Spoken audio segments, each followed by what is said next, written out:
que morí por COVID en Bolivia y desperté viendo al adversario firmar un pacto con millones de almas. Lo peor, tú ya lo aceptaste sin saberlo. Mi nombre es Matías Peralta y lo que voy a contarles no es una historia cualquiera. Es mi testimonio desde el más allá, una advertencia que cruza el velo entre mundos porque ustedes necesitan saber la verdad. Necesitan despertar antes de que sea demasiado tarde. Yo viví 52 años en este plano material, 52 años de luchas, alegrías, errores y aprendizajes en las calles polvorientas de Cochabamba, Bolivia. Nunca imaginé que mi muerte sería apenas el comienzo de la misión más importante de mi existencia. Toda mi vida giró alrededor del mercado La Cancha, ese laberinto gigantesco de comercio donde miles de bolivianos nos ganamos el pan de cada día. Yo vendía telas, rollos y rollos de algodón, poliéster, seda sintética y lino que llegaban desde Perú, Brasil y China. Mi puesto estaba en la sección de textiles, entre doña Emperatriz que vendía botones y don Heriberto que ofrecía hilos de todos los colores imaginables. Cada amanecer, a las 5 de la mañana, yo ya estaba allí organizando la mercadería, saludando a los clientes habituales, regateando precios con las costureras que llegaban buscando las mejores ofertas. Mi esposa Celina siempre me decía que yo trabajaba demasiado, que debía cuidar más mi salud. Ella es una mujer fuerte, de esas que sostienen familias enteras con su valentía silenciosa. Nos conocimos hace 30 años en una fiesta patronal de San Miguel, y desde entonces construimos nuestra vida juntos. Tuvimos 2 hijos, Ignacio, que ya tiene 26 años y trabaja como mecánico en un taller cerca de la avenida Blanco Galindo, y Rebeca, nuestra pequeña de 19 años que estudiaba enfermería en la Universidad Mayor de San Simón. Qué ironía del destino que mi hija estudiara para salvar vidas, y yo terminaría muriendo en un hospital donde ella algún día trabajaría. Vivíamos en una casa modesta en el barrio de Ticti Norte, una construcción de ladrillo visto que fuimos levantando poco a poco con los años. No era lujosa, pero era nuestra. Tenía un pequeño patio donde Celina cultivaba sus geranios y sus plantas de ruda para la buena suerte. Los domingos, cuando cerraba el mercado, nos reuníamos toda la familia para almorzar pique macho o un buen fricasé que Celina preparaba con maestría. Esos eran nuestros momentos de paz, de risas, de planes para el futuro. Todo cambió en marzo del año 2020. Recuerdo perfectamente cuando comenzaron las noticias sobre un virus que venía desde China, imágenes de personas cayendo muertas en las calles, hospitales colapsados en Italia y España. Al principio, como muchos, pensé que era algo lejano, que nunca llegaría hasta nuestras montañas andinas. Qué equivocado estaba. En abril, empezaron los confinamientos, las calles vacías, el miedo apoderándose de Cochabamba, el mercado. La cancha cerró por primera vez en décadas. Yo me quedaba en casa, inquieto, viendo cómo nuestros ahorros se consumían día tras día. Cuando reabrieron el mercado en junio con restricciones, yo volví a trabajar. Necesitábamos ingresos. Las cuentas se acumulaban. Usaba mi barbijo de tela. Trataba de mantener distancia, pero en la cancha es imposible. Miles de personas transitando por pasillos estrechos, tocando mercadería, respirando el mismo aire denso. Yo sentía el miedo en mi pecho cada vez que tosía algún cliente cerca de mí, cada vez que veía a alguien limpiándose la nariz, pero tenía que trabajar. La necesidad es más fuerte que el miedo. Fue a mediados de julio cuando empecé a sentirme mal. Primero fue un cansancio extraño, como si mis piernas pesaran el doble. Luego vino la fiebre, esa sensación de fuego interno que ninguna aspirina podía calmar. Celina me obligó a quedarme en cama, me preparaba mates de eucalipto y me daba paracetamol cada 6 horas. Es solo una gripe, me decía yo mismo, pasará en unos días. Pero no pasó. Al tercer día perdí el sentido del olfato. Al quinto día no podía saborear nada. Al séptimo día apenas podía caminar hasta el baño sin sentir que me ahogaba.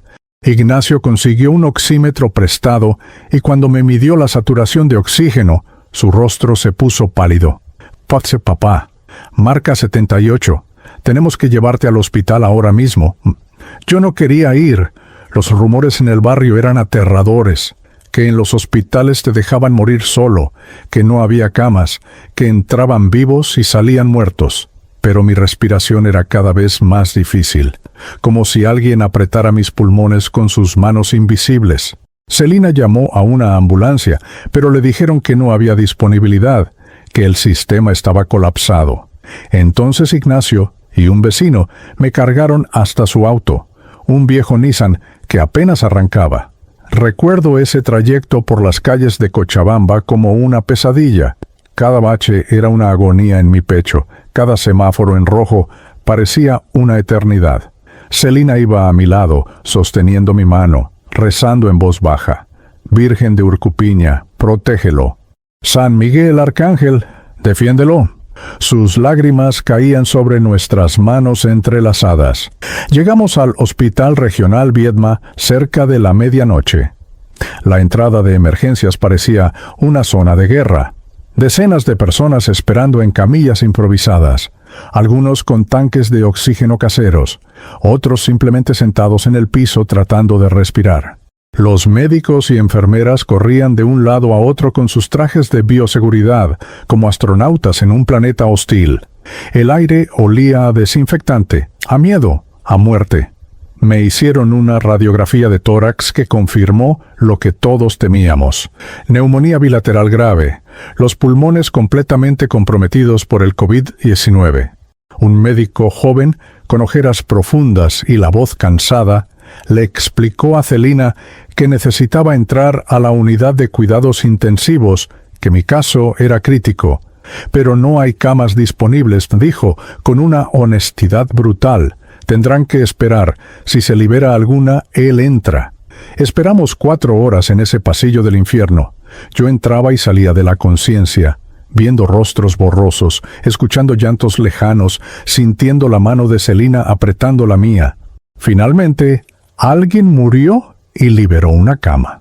Así de cruel era la realidad. Mi vida dependía de la muerte de otro. Me trasladaron a la UCI, un espacio claustrofóbico lleno de máquinas que pitaban constantemente, de cuerpos conectados a ventiladores mecánicos, de enfermeras exhaustas que llevaban turnos de 16 horas. Me conectaron a un ventilador. El doctor me explicó que iban a intubarme, que era necesario para ayudar a mis pulmones. Yo asentí, aunque el terror me paralizaba. Antes de que me sedaran, me permitieron ver a mi familia a través de un vidrio. Allí estaban, Celina con los ojos rojos de tanto llorar, Ignacio tratando de ser fuerte pero con la mandíbula temblando, y Rebeca, mi pequeña Rebeca, con su uniforme de estudiante de enfermería, presionando su mano contra el cristal, como si pudiera tocarme a través de él. «Los amo», alcancé a decir, aunque no sé si me escucharon a través de la máscara de oxígeno. «Cuídense mucho, estaré bien».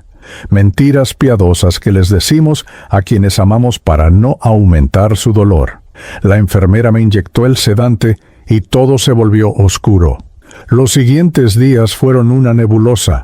Flotaba entre la inconsciencia y pesadillas febriles.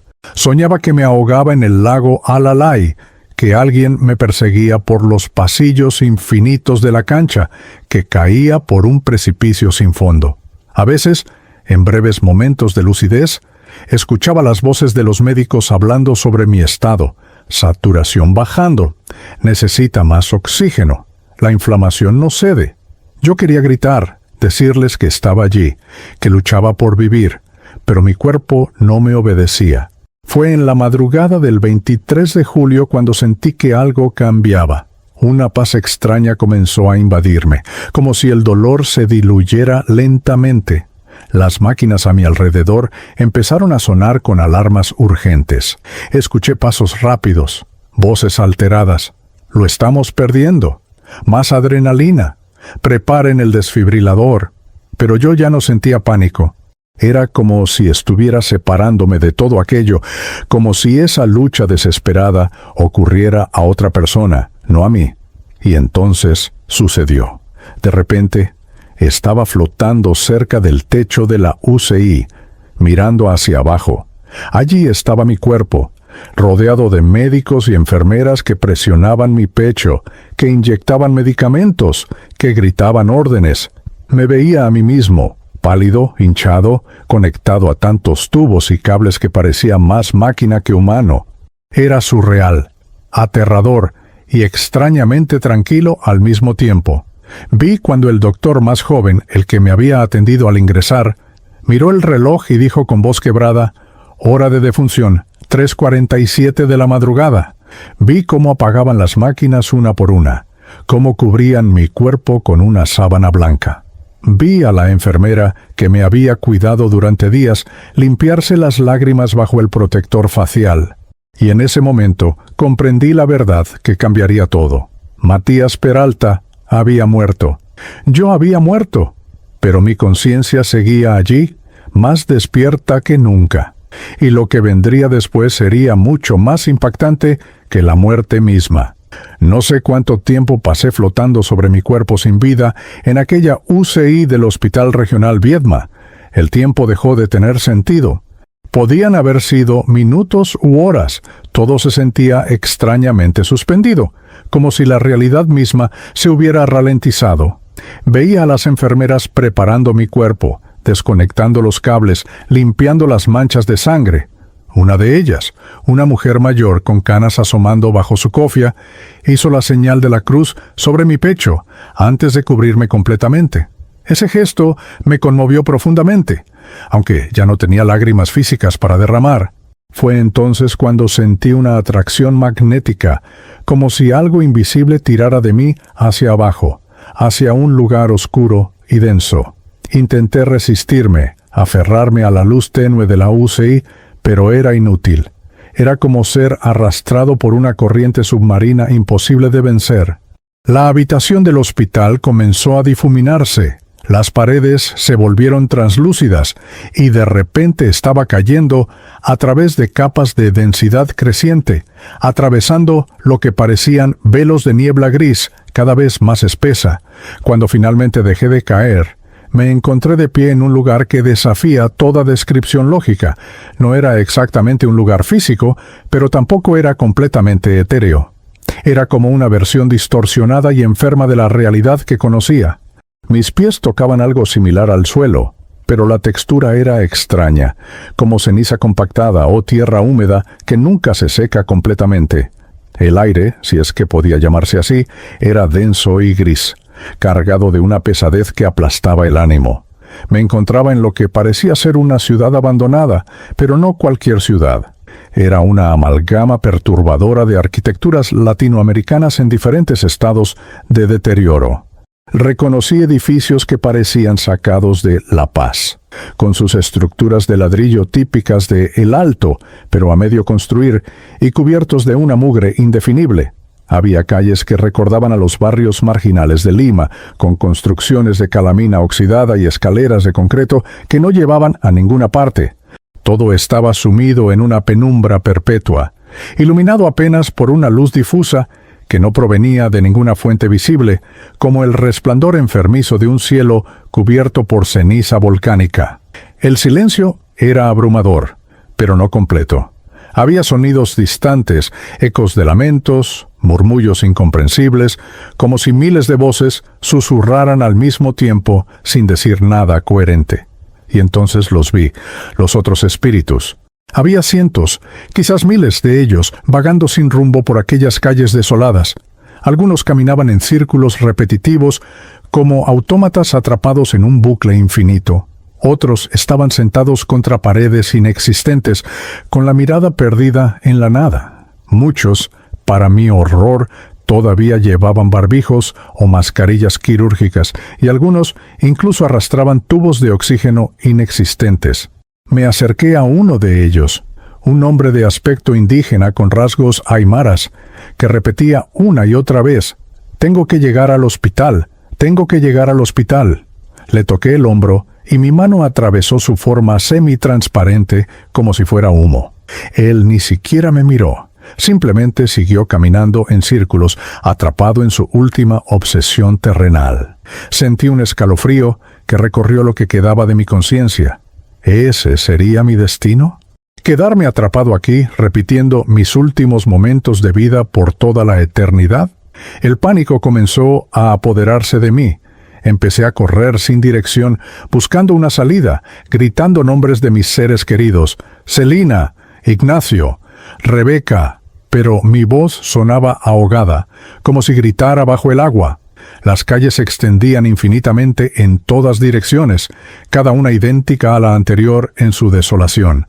Edificios a medio construir, ventanas sin cristales que daban a vacíos absolutos, puertas que se abrían a más oscuridad. Era un laberinto de desesperanza.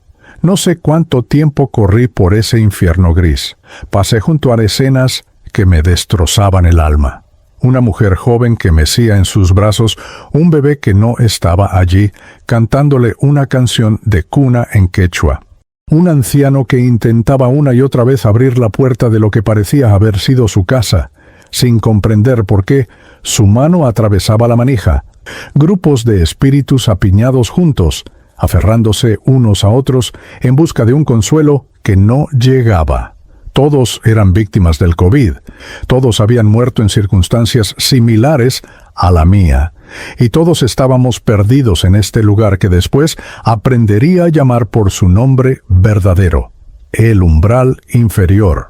Fue cuando estaba al borde del colapso total, sintiendo que mi conciencia misma comenzaba a fragmentarse bajo el peso de aquella desolación, que la vi. Una figura se materializó ante mí, diferente a todos los demás espíritus que había visto. Emanaba una luz tenue pero real, un resplandor dorado suave que contrastaba dramáticamente con la grisura circundante. Era una mujer de aspecto sereno, vestida con lo que parecía ser una túnica blanca simple pero luminosa. Su rostro mostraba una mezcla de compasión infinita y determinación firme. «Matías Peralta», dijo con una voz que resonó no en mis oídos, sino directamente en el centro de mi ser. «He venido a buscarte. Mi nombre es Damaris, y soy una guía espiritual asignada para acompañarte en esta etapa de tu jornada». Me quedé paralizado, incapaz de procesar sus palabras. Ella se acercó y extendió su mano hacia mí. Esta vez, cuando la toqué, era sólida, real, cálida. Esa simple sensación de contacto genuino después de atravesar formas fantasmales fue como un ancla que me devolvió cierta cordura. «¿Dónde estoy?», logré preguntar con voz temblorosa. «¿Estoy en el infierno? ¿Esto es mi castigo?». Damaris negó suavemente con la cabeza, y en ese gesto había una tristeza antigua, como si hubiera presenciado esta confusión miles de veces antes. «No, Matías, esto no es el infierno en el sentido que te enseñaron. Este es el umbral inferior, una zona vibratoria densa, donde quedan atrapados temporalmente los espíritus que murieron en estados de gran sufrimiento, miedo o apego material. La mayoría de los que ves aquí son víctimas de la pandemia, almas que partieron tan rápido y en tales circunstancias traumáticas que no comprendieron su propia muerte». Sus palabras comenzaron a darle sentido a lo que veía. Los espíritus con barbijos eran aquellos que todavía se creían enfermos, atrapados en su última realidad consciente. Los que buscaban hospitales o sus casas seguían aferrados a sus necesidades terrenales, incapaces de soltar. «¿Y yo?», pregunté. «¿Por qué estoy aquí? ¿También estoy atrapado?». Damaris me miró con una intensidad que parecía leer cada rincón de mi alma. «Tú estás aquí, Matías, pero no para quedarte.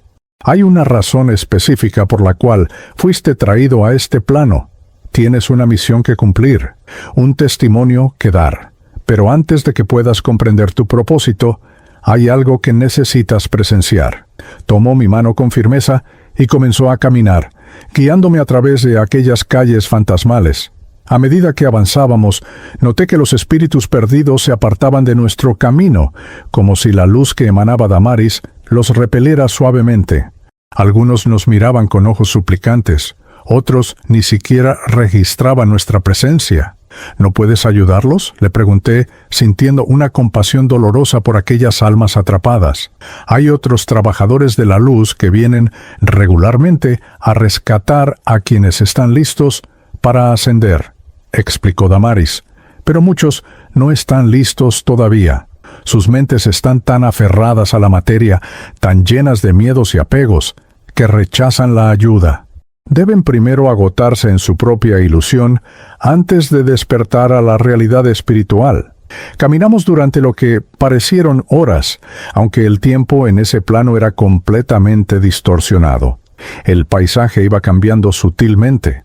Las construcciones abandonadas comenzaron a dar paso a estructuras más grandes, más siniestras. Edificios que parecían centros comerciales vacíos, con escaparates rotos mostrando maniquíes deformes.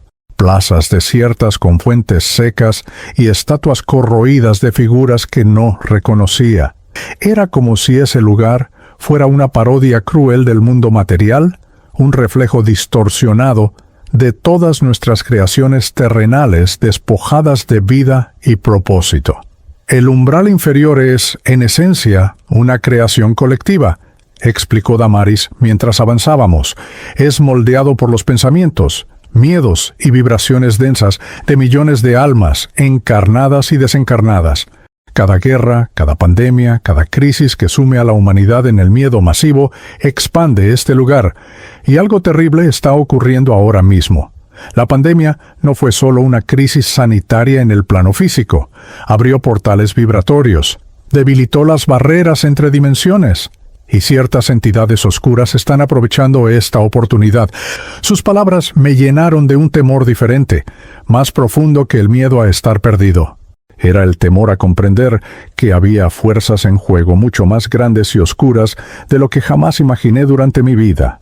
¿Qué tipo de entidades?, pregunté, aunque parte de mí no quería conocer la respuesta. Damaris se detuvo frente a lo que parecía ser un edificio monumental, una estructura que se alzaba en medio de aquel paisaje desolado como una catedral perversa. Era de una arquitectura imposible, con ángulos que dolían al mirarlos, puertas que parecían conducir simultáneamente hacia adentro y hacia afuera del espacio. Estamos llegando al lugar donde necesitas presenciar lo que sucederá, dijo con voz grave. Lo que verás te perturbará profundamente, Matías, pero debes ser fuerte. Debes recordar cada detalle, porque cuando regreses como espíritu comunicante, deberás transmitir este testimonio. La humanidad necesita despertar a la realidad de lo que está ocurriendo en planos que no puede ver con sus ojos físicos. Me aferré a su mano con más fuerza, sintiendo que estaba a punto de cruzar un umbral del que no habría retorno en mi comprensión de la realidad. Entramos al edificio, atravesando puertas que se abrieron sin contacto físico, como si reconocieran la presencia de Damaris. El interior era un vasto espacio que desafiaba las leyes de la física que conocía. Era simultáneamente un salón inmenso y un espacio claustrofóbico. Las paredes parecían respirar, pulsando con una vida propia y enferma. El suelo era de una sustancia negra y brillante, como obsidiana líquida solidificada, y en el aire flotaba algo que solo puedo describir como la esencia destilada de la desesperación humana. Había otros espíritus allí, pero estos eran diferentes. No eran almas perdidas como las que había visto en las calles. Estos eran espíritus de vibraciones extremadamente bajas, entidades que habían elegido conscientemente el camino de la oscuridad. Los reconocía por sus emanaciones: codicia, odio, sadismo, manipulación. Algunos habían sido tiranos en vida, otros criminales despiadados, otros simplemente seres humanos que habían cultivado la maldad hasta convertirse en algo menos que humano y más que demoníaco. Y al frente de todos ellos, en una especie de trono hecho de sombras solidificadas, había una presencia que me heló hasta la médula de mi ser espiritual. No puedo describirlo con precisión porque mi mente se negaba a procesarlo completamente, como un mecanismo de defensa contra la locura. Era alto, o tal vez era pequeño. Su forma cambiaba constantemente. A veces parecía un hombre de negocios impecable, otras veces una sombra amorfa, con ojos rojos brillantes, otras una amalgama de todas las pesadillas humanas. Lo que sí era constante era el poder que emanaba, una autoridad oscura que dominaba aquel espacio. ¿El adversario?, susurró Damaris junto a mí. el arquitecto del engaño. Ha tenido muchos nombres a través de las eras: Satanás, Lucifer, el príncipe de las tinieblas. Pero su naturaleza es simple. Es la encarnación de la oposición al amor, a la luz, a la evolución espiritual. Y hoy, Matías, vas a presenciar algo que pocas almas han visto: la firma de un pacto que puede sumir a la humanidad en una oscuridad sin precedentes. Mi cuerpo espiritual temblaba incontrolablemente. ¿Por qué yo? Logré preguntar. ¿Por qué debo ver esto? Porque tú vas a contarlo, respondió Damaris con una mezcla de compasión y determinación. Porque entre millones de muertos por esta pandemia, tú fuiste elegido como testigo y mensajero. Tu vida fue simple, pero honesta. Tu corazón puro, aunque imperfecto. Y ahora tu muerte tiene un propósito mayor que tu vida. Vas a ver, vas a comprender y vas a advertir. Y así, ocultos en un rincón de aquel salón infernal, gracias al manto protector de Damaris, presencié el comienzo de algo que cambiaría para siempre: mi comprensión de la batalla espiritual que se libra en dimensiones invisibles para los ojos humanos. El salón se fue llenando progresivamente con más presencias oscuras, cada una más perturbadora que la anterior. Damaris me mantuvo oculto bajo lo que parecía ser un velo de protección luminosa, invisible para aquellas entidades, pero tangible para mí como un escudo tibio que nos rodeaba. No hagas ruido, no proyectes pensamientos fuertes, me advirtió en un susurro que resonaba directamente en mi conciencia. Aunque estamos protegidos, tu miedo puede delatarnos si es demasiado intenso. Respira, centra tu espíritu y simplemente observa. Las entidades que llegaban no eran todas iguales en naturaleza o jerarquía. Podía distinguir diferentes categorías, aunque mi comprensión era limitada.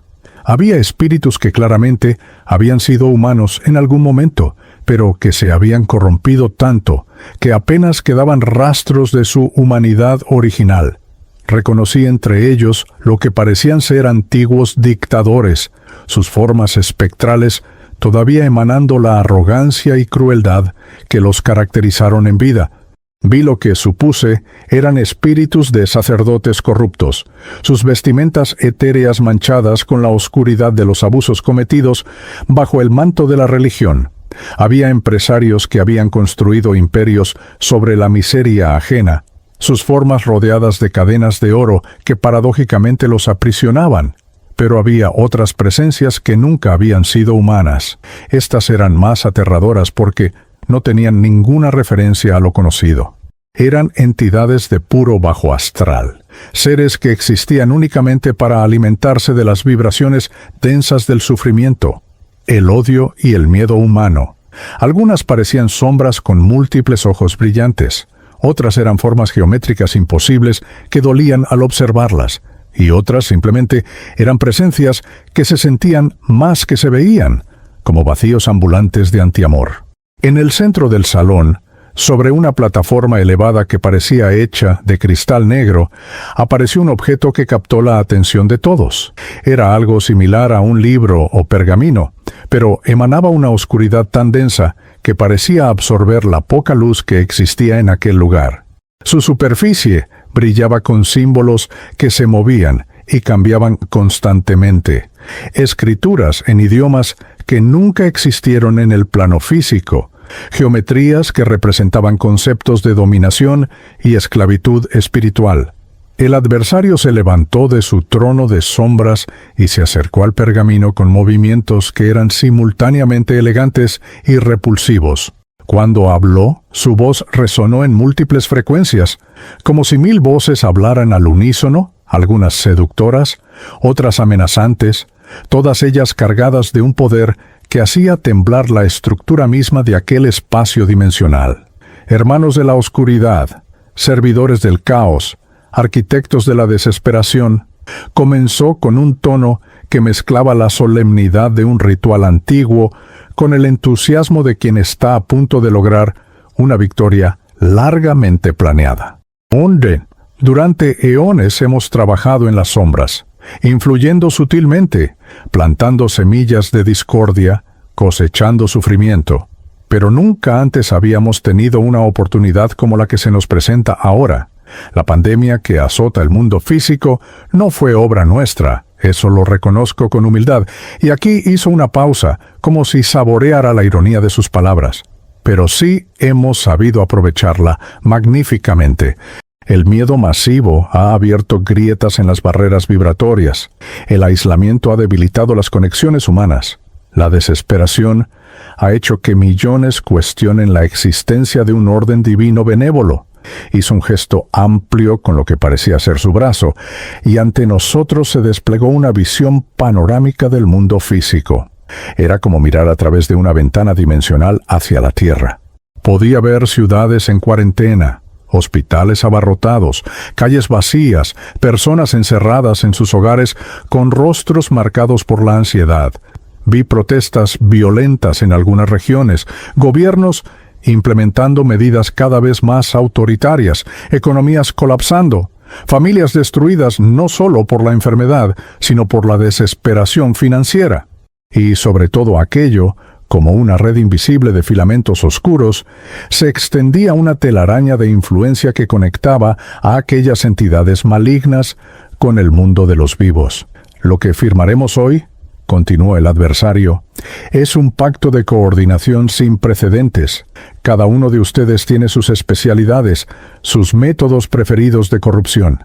Algunos se alimentan del odio, otros de la codicia, otros de la lujuria desenfrenada o la vanidad extrema. Pero hoy nos unificamos bajo un plan maestro que amplificará el efecto de todos nuestros esfuerzos individuales.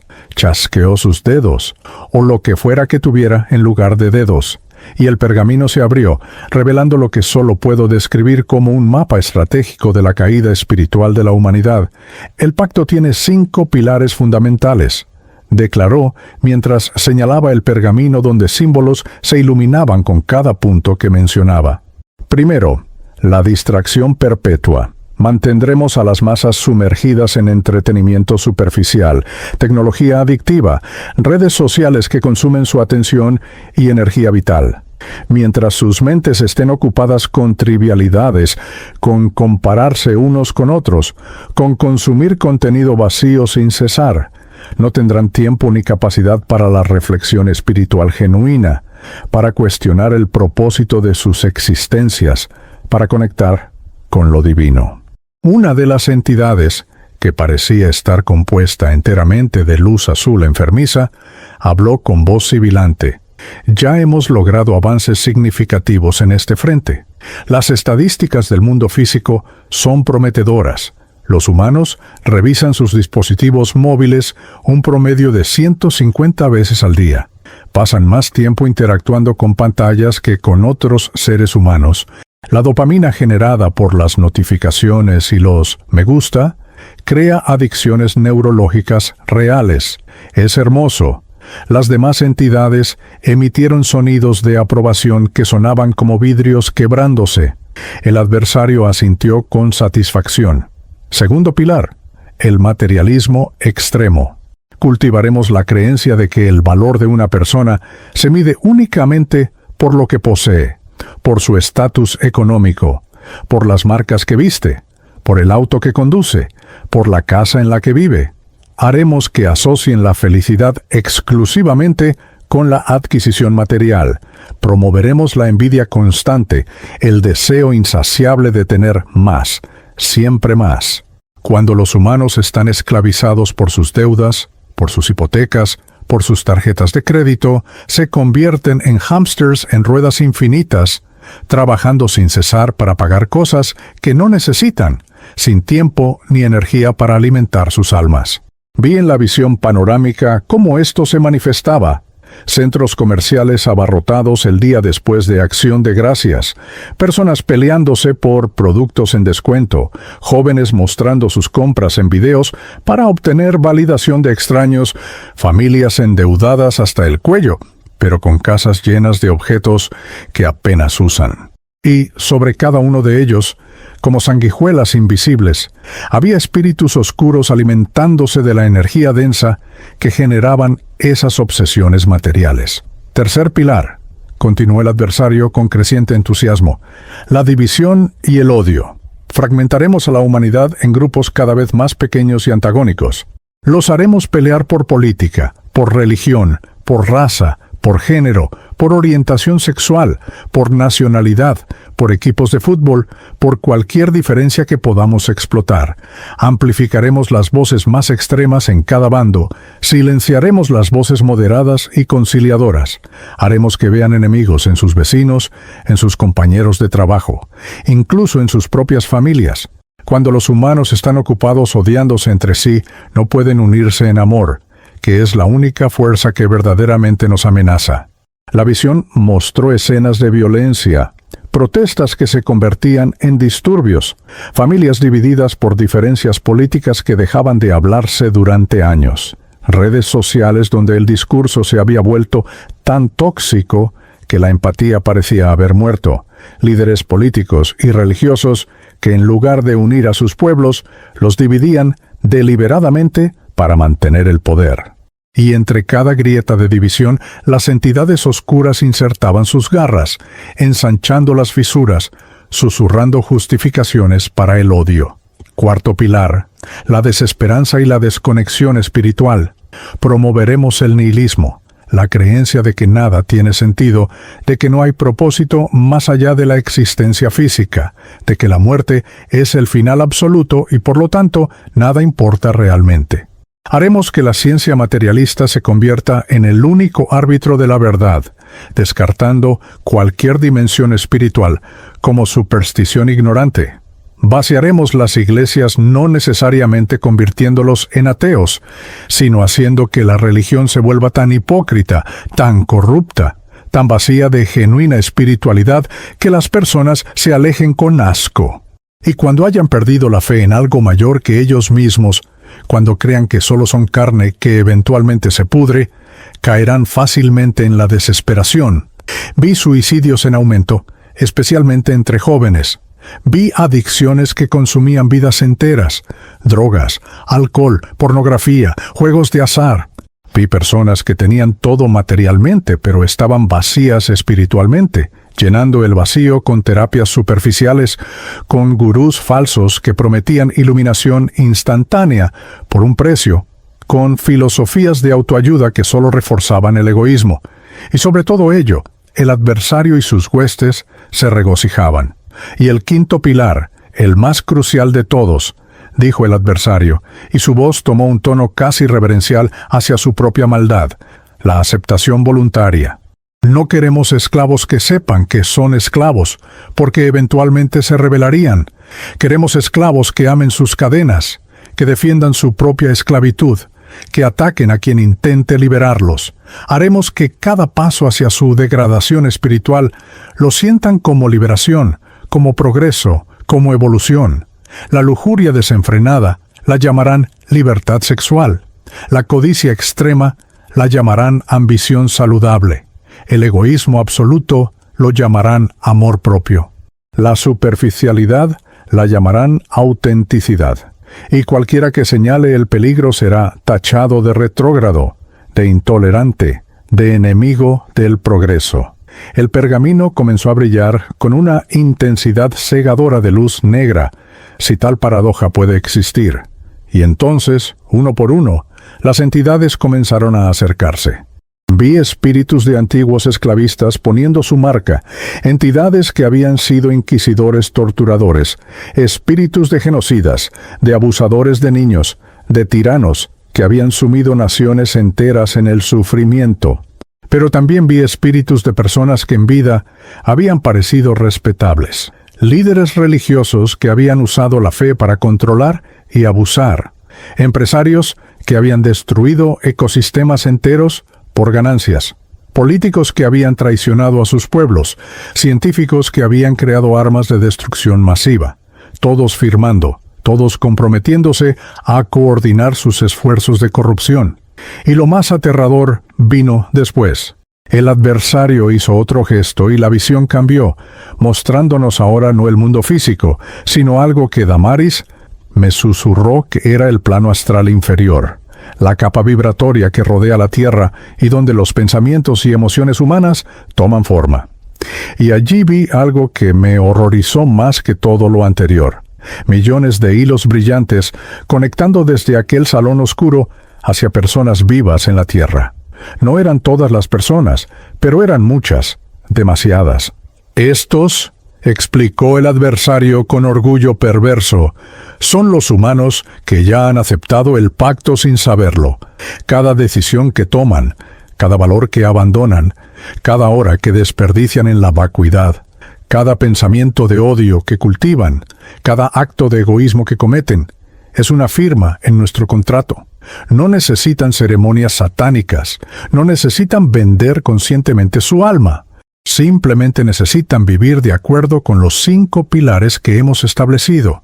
Y miren cuántos ya lo están haciendo. La visión se acercó a algunos de esos hilos y pude ver a quienes estaban conectados. Vi a un empresario en Sao Paulo que había despedido a cientos de empleados durante la pandemia para mantener sus ganancias, mientras sus trabajadores y familias caían en la miseria. Un hilo oscuro conectaba su corazón con el salón donde estábamos. Vi a una influencer en Ciudad de México que promovía constantemente el consumismo extremo, la cirugía plástica obsesiva y la superficialidad total a millones de seguidores jóvenes, conectada. Vi a un pastor evangélico en Bogotá que predicaba prosperidad mientras robaba los diezmos de sus feligreses más pobres, conectado. Vi a un político en Buenos Aires que deliberadamente sembraba odio y división para ganar votos, conectado. Pero también vi casos más sutiles, más cotidianos, y esos fueron los que más me perturbaron. Vi a un padre en Guayaquil tan obsesionado con su teléfono que ignoraba completamente a sus hijos pequeños que pedían su atención. Vi a una mujer en Santiago que había roto relaciones con toda su familia por diferencias políticas triviales, cultivando el resentimiento como si fuera una virtud. Vi a un joven en Lima adicto a la pornografía violenta, desensibilizándose progresivamente a la humanidad de otros. Vi a una profesora en Caracas que había perdido toda esperanza y transmitía su nihilismo a sus estudiantes. Todos conectados, todos firmando el pacto sin darse cuenta. Y entonces el adversario dijo algo que me heló por completo. Y lo más hermoso de todo es que ellos defenderán su propia esclavitud. Si alguien intenta advertirles, lo atacarán. Si alguien señala el camino de regreso a la luz, lo ridiculizarán. Se han convertido en nuestros misioneros involuntarios, infectando a otros con su vacuidad, su odio, su desesperanza. El pacto se autopropaga como el virus perfecto, y cada día que pasa, millones más lo aceptan voluntariamente sin siquiera saber que existe. Las risas de las entidades oscuras llenaron el salón, un sonido que era la antítesis de la alegría, la perversión absoluta de todo lo bueno y puro. Sentí que mi espíritu se quebraba bajo el peso de lo que estaba presenciando. Lágrimas que no tenía cuerpo para derramar fluían de mi conciencia. ¿Así era realmente el mundo? ¿Habíamos caído tan bajo sin darnos cuenta? Damaris apretó mi mano con fuerza, y en ese contacto sentí un recordatorio de que todavía existía la luz, el amor, la esperanza. Pero también comprendí por qué me habían traído a presenciar esto. Alguien tenía que saber, alguien tenía que advertir, alguien tenía que gritar la verdad, aunque nadie quisiera escucharla. Cuando la ceremonia del pacto terminó y las entidades oscuras comenzaron a dispersarse hacia sus respectivas asignaciones en el plano astral inferior, Damaris me sacó cuidadosamente de aquel salón maldito.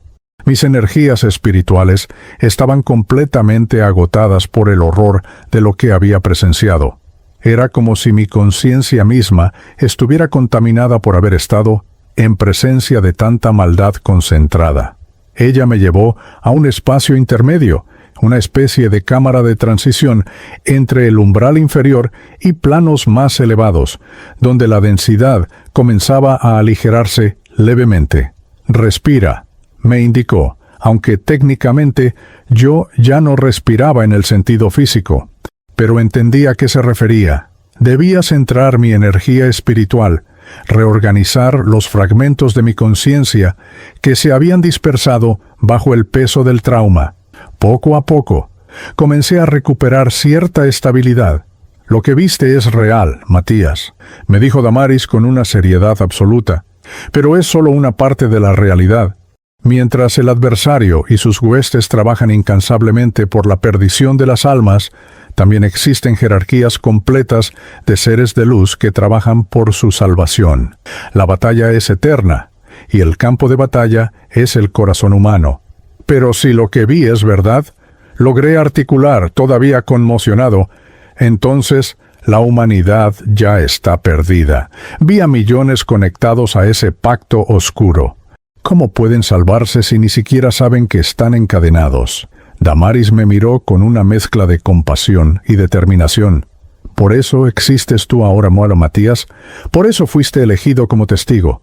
Pero antes de que puedas cumplir tu misión como espíritu comunicante, necesitas comprender completamente la naturaleza de esas cadenas. Necesitas ver no solo el panorama general que presenciaste en el salón, sino también los casos individuales. Necesitas entender cómo el pacto se manifiesta en vidas concretas, en decisiones cotidianas, en personas que fueron como tú».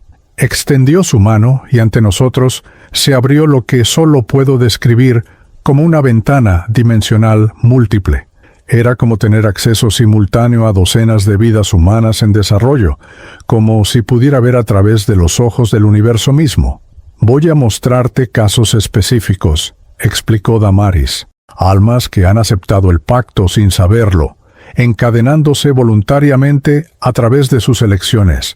No te los muestro para que los juzgues, sino para que comprendas, porque cuando regreses como mensajero, necesitarás hablar con conocimiento, con ejemplos concretos que las personas puedan reconocer en sus propias vidas o en las de quienes los rodean». La primera visión que se materializó fue la de un hombre de aproximadamente 40 años llamado Esteban Mora, ejecutivo de una corporación minera en Potosí, Bolivia. Lo vi en su oficina lujosa, con ventanales que daban al Cerro Rico, esa montaña que había sido explotada durante siglos. Esteban revisaba reportes financieros con satisfacción. Las ganancias del último trimestre habían superado las proyecciones, pero esos números tenían un costo que él había aprendido a ignorar. Vi las comunidades indígenas desplazadas, las fuentes de agua contaminadas con mercurio y cianuro, los niños con malformaciones congénitas en pueblos cercanos a las operaciones mineras, los trabajadores expuestos a condiciones peligrosas con salarios de miseria. Damaris señaló un hilo oscuro que emergía del pecho de Esteban y se extendía hacia el plano inferior. «Él firmó el pacto gradualmente», explicó. «Comenzó como un ingeniero idealista que quería contribuir al desarrollo de su país, pero poco a poco, promoción tras promoción, bono tras bono, su corazón se endureció. Cada vez que recibía reportes sobre violaciones ambientales y elegía ocultarlos, firmaba. Cada vez que despedía a trabajadores que se quejaban de condiciones inseguras, firmaba. Cada vez que sobornaba a funcionarios públicos para obtener permisos ilegales, firmaba. Ahora su alma está tan encadenada al materialismo y la codicia que ya no siente remordimiento. Justifica todo en nombre del progreso económico, del crecimiento del PIB, de la generación de empleo. Las cadenas son tan fuertes que ni siquiera las siente». La visión cambió, mostrándome la vida personal de Esteban. Tenía una esposa llamada Patricia y 2 hijos adolescentes, Sebastián y Luciana, pero apenas los veía. Trabajaba 14 horas diarias, 7 días a la semana. Cuando estaba en casa, estaba pegado a su laptop o su teléfono, respondiendo correos, revisando números. Sus hijos habían dejado de intentar hablar con él. Su esposa había encontrado consuelo en antidepresivos y vino. La familia vivía en una mansión enorme en la zona sur de La Paz, llena de objetos caros que nadie disfrutaba, un templo vacío al dios del materialismo. Y sobre toda esa escena, Podía ver entidades oscuras alimentándose de la energía densa que generaba esa disfunción familiar, esa desconexión, ese vacío espiritual disfrazado de éxito material. ¿Puede salvarse?, pregunté a Damaris, sintiendo una compasión dolorosa por aquel hombre que había perdido su alma sin darse cuenta. Siempre hay esperanza mientras haya vida, respondió ella, pero necesitaría un despertar dramático. A veces es una enfermedad terminal, a veces la pérdida de un ser querido, a veces simplemente un momento de claridad donde el alma logra gritar lo suficientemente fuerte como para ser escuchada por encima del ruido del ego. Pero mientras más tiempo pase encadenado, más difícil será romper las cadenas. El pacto se fortalece con cada día de complicidad. La siguiente visión me mostró a una joven de 23 años llamada Xiomara Delgado en Guayaquil, Ecuador. Era lo que llamaban una influencer, con más de 2 millones de seguidores en Instagram y TikTok. La vi en su apartamento, preparándose para grabar contenido. Pasó 2 horas maquillándose, eligiendo el outfit perfecto, ajustando la iluminación. Todo tenía que ser impecable, porque su valor como persona se había reducido completamente a cuántos likes podía generar, cuántos comentarios podía recibir, cuántos seguidores podía acumular. Vi su galería de fotos, cientos de selfies prácticamente idénticos, todos con la misma pose, el mismo ángulo, la misma expresión estudiada de falsa espontaneidad. Damaris me mostró algo que me perturbó profundamente. Podía ver el alma de Xiomara encogida dentro de su cuerpo, cada vez más pequeña, más apagada, mientras su ego, inflado, crecía desproporcionadamente. Ella vendió su autenticidad fragmento por fragmento, explicó mi guía. Cada vez que modificó sus fotos para verse irreal, cada vez que fingió una vida perfecta para generar envidia, cada vez que promovió productos que sabía eran dañinos solo por dinero, cada vez que midió su valor por métricas digitales, firmó el pacto. Ahora está tan adicta a la validación externa que no puede pasar ni 30 minutos sin revisar sus redes sociales. El algoritmo es su Dios. Los likes son su salvación, los comentarios son su razón de existir. Vi las consecuencias en cascada de su influencia. Adolescentes que la seguían desarrollando trastornos alimenticios, tratando de lograr su figura imposiblemente editada. Chicas jóvenes endeudándose para comprar productos que ella promovía. Niñas de 12 años aprendiendo que su valor estaba en su apariencia física, en su capacidad de ser sexualmente atractivas, en acumular seguidores y, sobre cada una de ellas, hilos oscuros comenzando a formarse, cadenas en gestación. Xiomara se había convertido sin saberlo en una misionera del pacto, infectando a miles con su vacuidad espiritual disfrazada de empoderamiento. ¿Ella sabe el daño que causa?, pregunté. Damaris negó con tristeza. En algún nivel profundo, su alma lo sabe. Por eso sufre de ansiedad crónica, por eso tiene ataques de pánico, por eso, a pesar de todo el éxito superficial, se siente vacía. Pero ha construido una identidad completa alrededor de esta falsedad. Admitir la verdad sería destruir todo lo que cree que es. Entonces, reprime, se distrae con más contenido, más compras, más validación externa. Es un ciclo que se autoperpetúa y las entidades oscuras lo nutren constantemente. La siguiente alma que me mostraron fue la de un sacerdote católico llamado Padre Osvaldo Ruiz en Tegucigalpa, Honduras. Esto me impactó especialmente porque yo había sido católico toda mi vida. Había confiado en la guía espiritual de sacerdotes. Ver a uno de ellos encadenado al pacto oscuro fue como recibir un golpe en el estómago espiritual. El padre Osvaldo administraba una parroquia grande en un barrio pobre. Por fuera, parecía un pastor dedicado. Pero Damaris me mostró lo que ocurría tras las puertas cerradas. Vi cómo el padre Osvaldo desviaba fondos de la parroquia, dinero que los feligreses más pobres daban como diezmos con la esperanza de que ayudara a la comunidad.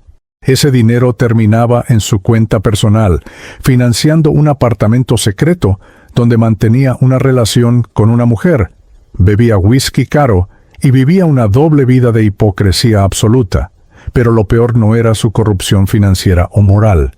Lo peor era cómo había destruido la fe de personas vulnerables.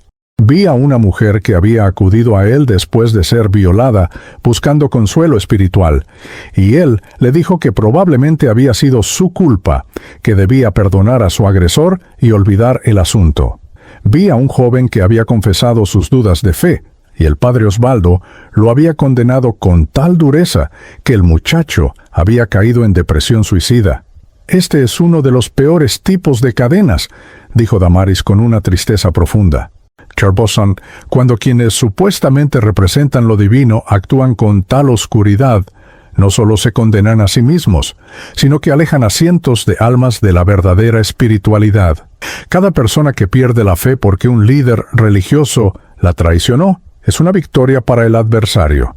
Y este hombre lleva décadas firmando el pacto con cada acto de hipocresía, con cada abuso de poder, con cada alma que desvió del camino. Vi el hilo oscuro que emergía de él, grueso como una cuerda, pulsante con energía densa. La visión cambió nuevamente, mostrándome a una familia completa en Managua, Nicaragua. Los Zamora, padre, madre y 3 hijos. Superficialmente parecían una familia normal de clase media. Pero Damaris me permitió ver más profundo, ver la dinámica tóxica que había transformado su hogar en un infierno emocional. El padre, Gilberto, era un alcohólico funcional que trabajaba en una oficina gubernamental. Cada noche llegaba borracho y descargaba su frustración golpeando a su esposa Carmela. Los niños escuchaban los gritos, los golpes, los llantos desde sus habitaciones, aprendiendo que la violencia era normal, que el amor dolía. Carmela había normalizado el abuso tanto que ya ni siquiera consideraba dejarlo. Se maquillaba para ocultar los moretones y les decía a sus hijos que papá solo estaba estresado. Estaba enseñándoles inconscientemente que debían tolerar el maltrato, que su valor era tan bajo que merecían el sufrimiento. El hijo mayor, de 14 años, ya había comenzado a replicar la violencia, golpeando a sus hermanos menores. La hija de 11 años había desarrollado un trastorno alimenticio, tratando de tener control sobre algo en su vida caótica. El más pequeño, de 7 años, se orinaba en la cama cada noche, su psique fragmentándose bajo el peso del trauma. «Mira las cadenas», me indicó Damaris, y las vi. Cada miembro de esa familia tenía hilos oscuros conectándolos al pacto. Gilberto firmaba con cada golpe, con cada trago, con cada día que elegía la violencia sobre la sanación. Carmela firmaba con cada excusa que inventaba, con cada día que permitía el abuso, con cada vez que les enseñaba a sus hijos que el sufrimiento era amor. Y los niños, inocentes al principio, comenzaban a firmar también, internalizando patrones que llevarían a sus propias relaciones futuras, perpetuando ciclos de dolor generación tras generación. Era devastador ver cómo el trauma se heredaba como una maldición, cómo las cadenas se pasaban de padres a hijos.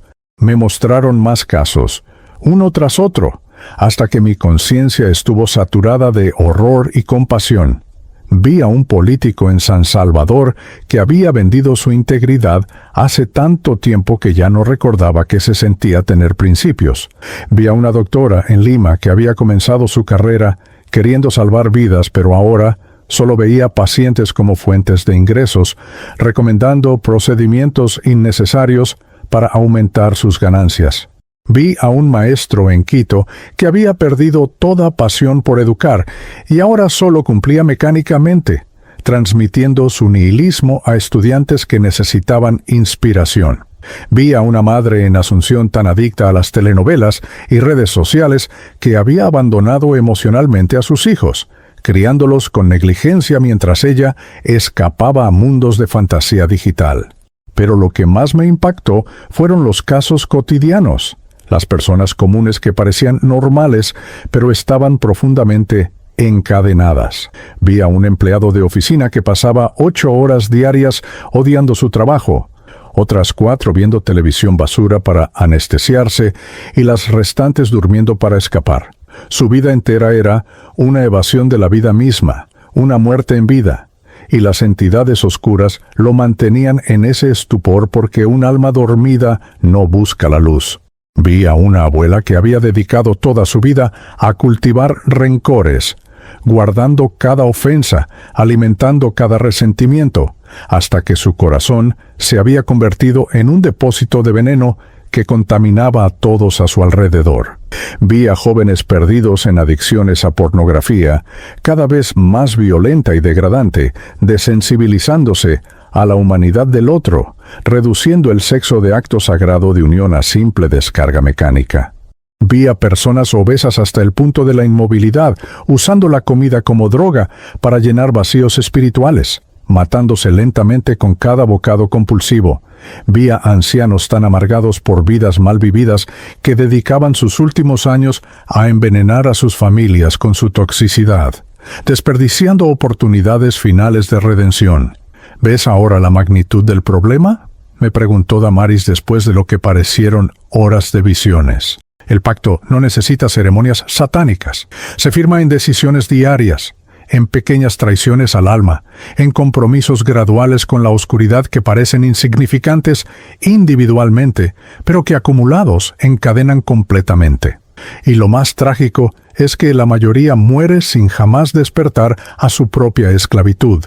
Llegan al plano espiritual aún arrastrando esas cadenas, aún defendiendo las mentiras que los aprisionaron. ¿Cómo puede romperse?, pregunté desesperado. Ya, tiene que haber una manera. No puede ser que todos estén irremediablemente perdidos. Damaris me miró con una chispa de esperanza en sus ojos. Hay una manera, Manoréis Matías. Siempre hay una manera mientras el alma conserve, aunque sea una chispa de luz. Y esa manera es el despertar. Pero el despertar requiere primero reconocer que uno está dormido, requiere honestidad brutal, humildad profunda, valentía para enfrentar verdades dolorosas sobre uno mismo. Requiere romper con patrones cómodos, renunciar a mentiras convenientes, soltar ego y orgullo. Es el camino más difícil, por eso tan pocos lo toman. Por eso tu testimonio es crucial, Matías, porque tal vez, solo tal vez, tus palabras puedan despertar, aunque sea a unos pocos, antes de que sea demasiado tarde. Después de presenciar tantas almas encadenadas, tantas vidas desperdiciadas en la inconsciencia, sentí que mi espíritu se quebraba bajo el peso de la desesperación. ¿Para qué me mostraste todo esto?, le pregunté a Damaris con una angustia que atravesaba cada fibra de mi ser desencarnado. Si la humanidad está tan perdida, si millones ya firmaron el pacto sin saberlo, ¿qué diferencia puede hacer el testimonio de un simple comerciante de telas de Cochabamba? ¿Quién me escuchará? ¿Quién me creerá? Me dejé caer, o lo que fuera el equivalente espiritual de caer, sintiéndome completamente abrumado por la magnitud de lo que había presenciado. Damaris se arrodilló junto a mí y por primera vez desde que la conocí, vi lágrimas en sus ojos, lágrimas de luz líquida que caían y se disolvían antes de tocar el suelo. Te mostré todo esto precisamente porque eres un hombre simple, Matías. No eres teólogo, no eres filósofo, no eres líder religioso. Eres un padre de familia, un trabajador honesto, alguien que vivió una vida ordinaria con sus virtudes y defectos. Y precisamente por eso, tu testimonio tendrá poder. Porque hablarás desde la experiencia común, desde el corazón de alguien que fue como aquellos a quienes debes advertir. Los mensajes más poderosos no siempre vienen de los sabios desde sus torres de marfil, sino de los testigos humildes que vieron lo que otros no pueden ver. Se puso de pie y extendió su mano hacia mí. Levántate, Matías Peralta, tu jornada aún no ha terminado. De hecho, apenas está comenzando. Hay alguien que quiere conocerte, alguien que te explicará tu misión con mayor claridad de la que yo puedo ofrecerte. Tomé su mano y me levanté, sintiendo una renovación de energía que no sabía de dónde provenía. El paisaje a nuestro alrededor comenzó a cambiar. La densidad gris del umbral inferior se fue aclarando gradualmente, como si estuviéramos ascendiendo a través de capas vibratorias cada vez más sutiles y luminosas. Emergimos en un espacio que solo puedo describir como un jardín dimensional. Había flores de colores que no existen en el espectro visible terrenal, árboles cuyas hojas cantaban melodías silenciosas, fuentes de agua cristalina que fluía hacia arriba desafiando la gravedad. El aire, si podía llamarse así, vibraba con una frecuencia de paz y amor tan intensa que cada célula de mi ser espiritual se estremecía. Este es uno de los planos intermedios de luz, explicó Damaris, un lugar de sanación y preparación para espíritus que están en transición hacia esferas superiores o para aquellos que tienen misiones especiales que cumplir.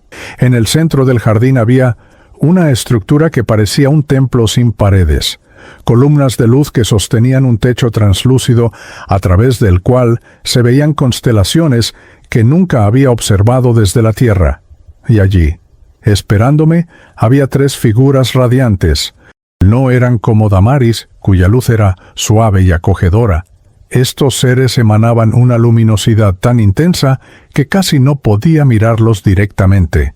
Sus formas eran vagamente humanoides pero fluidas, como si estuvieran hechos de luz líquida en constante movimiento. Supe instintivamente que estaba en presencia de seres de jerarquía espiritual elevada, lo que algunas tradiciones llamarían ángeles o guías superiores. El ser del centro, cuya luz tenía tonos dorados y azulados, habló con una voz que resonaba en múltiples dimensiones simultáneamente. Bienvenido, Matías Peralta. Soy conocido por muchos nombres en diferentes tradiciones, pero puedes llamarme Azariel. Soy uno de los coordinadores de las misiones de rescate y advertencia en estos tiempos críticos que atraviesa la humanidad. Hizo un gesto hacia sus compañeros. Oracle, estos son Lumiel y Serafina, quienes trabajan conmigo en la batalla espiritual contra las fuerzas oscuras que has presenciado en el umbral inferior. Me incliné instintivamente, sintiendo que estaba ante presencias de poder y sabiduría incomprensibles. No es necesario que te inclines, dijo Azariel con gentileza. En el plano espiritual, lo que cuenta no es la jerarquía, sino el servicio. Tú estás aquí para servir a la humanidad con tu testimonio, y eso te hace tan valioso como cualquiera de nosotros. De hecho, en algunos sentidos, tu misión es más crucial porque puedes llegar a corazones que nosotros no podemos tocar directamente debido a las leyes del libre albedrío. Serafina, cuya luz tenía tonos rosados y violetas, se acercó a mí. Su presencia emanaba una compasión tan profunda que sentí que cada herida de mi existencia, tanto de mi vida pasada como de lo que había presenciado desde mi muerte, comenzaba a sanar. Has sufrido mucho en poco tiempo, querido Matías, dijo con ternura infinita. Ver la verdad sin filtros sobre el estado espiritual de la humanidad es una carga pesada. Pero necesitamos que comprendas que lo que presenciaste no es toda la historia. Sí, el adversario y sus huestes están trabajando activamente por la perdición de las almas. Sí, millones han caído en las trampas del pacto oscuro.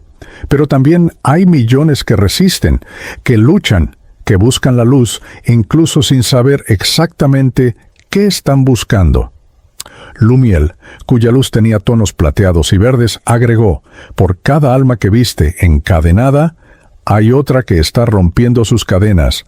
Por cada influencer que promueve la vacuidad, hay un maestro inspirando a sus estudiantes a pensar críticamente y vivir con propósito. Por cada sacerdote corrupto, hay 10 que dedican sus vidas genuinamente al servicio. Por cada político vendido, hay activistas honestos luchando por la justicia. Por cada padre abusivo, hay madres y padres amando incondicionalmente. La batalla no está perdida, Matías. Está en su punto más crítico. Y por eso necesitamos mensajeros como tú. Azariel extendió su mano, y ante nosotros se materializó una visión diferente a las que había visto antes. Esta mostraba no la oscuridad, sino la luz que persistía en el mundo. Vi a una enfermera en un hospital de Guayaquil que había trabajado turnos dobles durante toda la pandemia, agotada hasta el límite, pero aún tratando a cada paciente con dignidad y amor. Vi a un grupo de jóvenes en Buenos Aires organizando comedores comunitarios para alimentar a familias que habían perdido todo durante las cuarentenas. Vi a un anciano en un pueblo de Perú que dedicaba sus últimos años enseñando quechua a niños para que no se perdiera su lengua ancestral. Vi a una madre soltera en Colombia trabajando 3 empleos para darle educación a sus hijos sin permitir que la amargura la consumiera. Vi actos de bondad anónimos, alguien pagando la cuenta del supermercado de una anciana que no tenía suficiente dinero, un conductor deteniendo su auto para ayudar a un extraño cuyo vehículo se había averiado, una maestra comprando útiles escolares con su propio salario para estudiantes pobres. Vi personas eligiendo perdonar cuando sería más fácil guardar rencor, eligiendo la verdad cuando la mentira sería más conveniente, eligiendo la generosidad cuando la codicia sería más rentable. Y sobre cada uno de estos actos de luz vi hilos dorados ascendiendo hacia planos superiores, conectándolos con fuerzas de bien. ¿Ves?, dijo Azariel, la humanidad está en una encrucijada. Cada alma individual está tomando decisiones cada día que la acercan a la luz o a la oscuridad. El pacto que presenciaste es real y peligroso, pero no es irresistible. Puede romperse con un simple acto de despertar consciente, con una decisión genuina de cambiar. Y tu misión, Matías, es ser un catalizador de ese despertar. Me miró directamente con ojos que parecían contener galaxias enteras. ¿Aceptas esta misión? ¿Aceptas regresar como espíritu comunicante, usar tu voz a través de un medium para transmitir tu testimonio a los vivos? Pero yo no soy especial, protesté débilmente. No soy elocuente, no tengo educación formal elevada. ¿Cómo puedo convencer a alguien? Serafina sonrió con una dulzura que derretía toda resistencia. Precisamente esa humildad es lo que te hace perfecto para esta misión. No hablarás con pretensión de superioridad, sino con la honestidad de quien vivió, murió, vio y comprendió.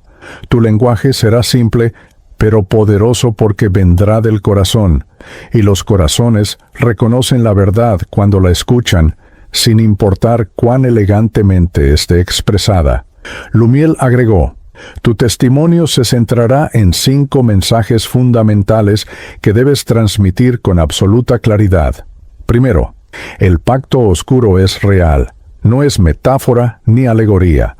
Existe una conspiración espiritual para esclavizar a la humanidad y se manifiesta en los 5 pilares que presenciaste: distracción perpetua, materialismo extremo, división y odio, desesperanza espiritual y aceptación voluntaria de la propia esclavitud. Las personas necesitan saber que sus luchas internas no son solo problemas psicológicos o sociales, sino batallas espirituales con consecuencias eternas. Segundo mensaje, continuó Azariel, cada persona está firmando el pacto o rechazándolo con sus decisiones diarias. No hay neutralidad. Cada momento de atención genuina a un ser querido es un rechazo al pacto.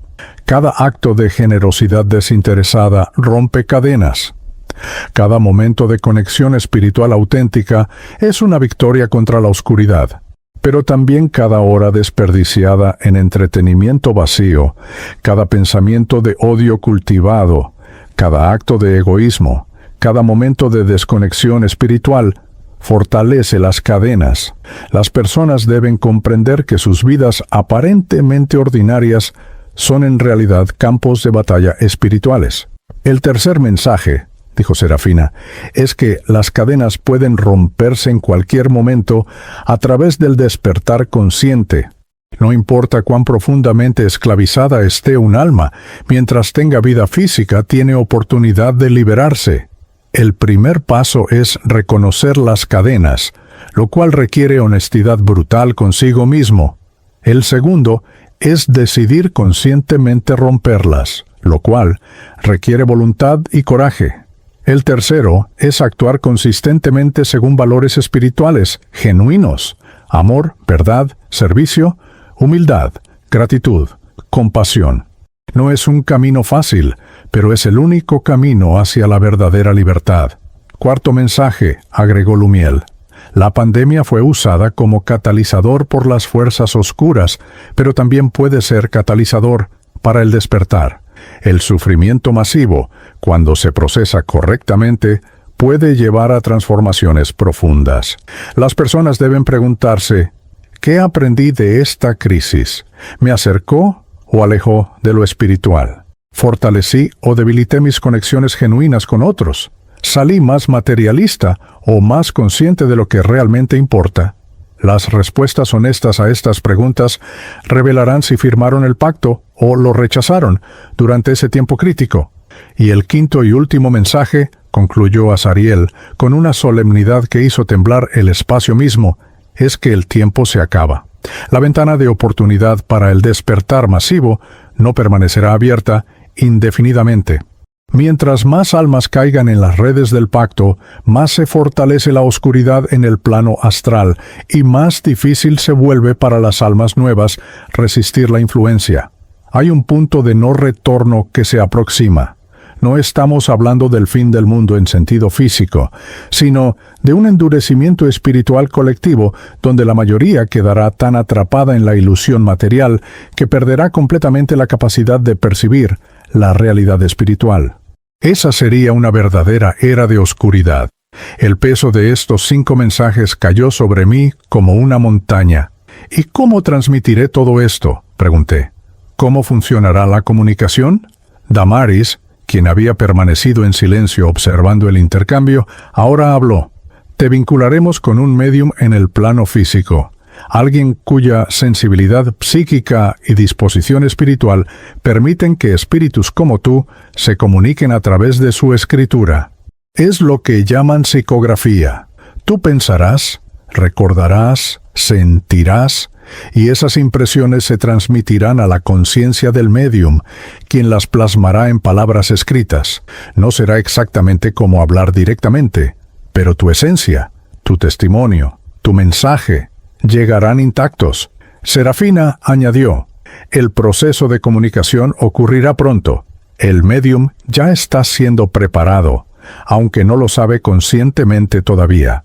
Recibirá impresiones, sueños, intuiciones que lo dispondrán a recibir tu mensaje, y cuando llegue el momento, te sentirás atraído hacia su campo energético, y la conexión se establecerá naturalmente.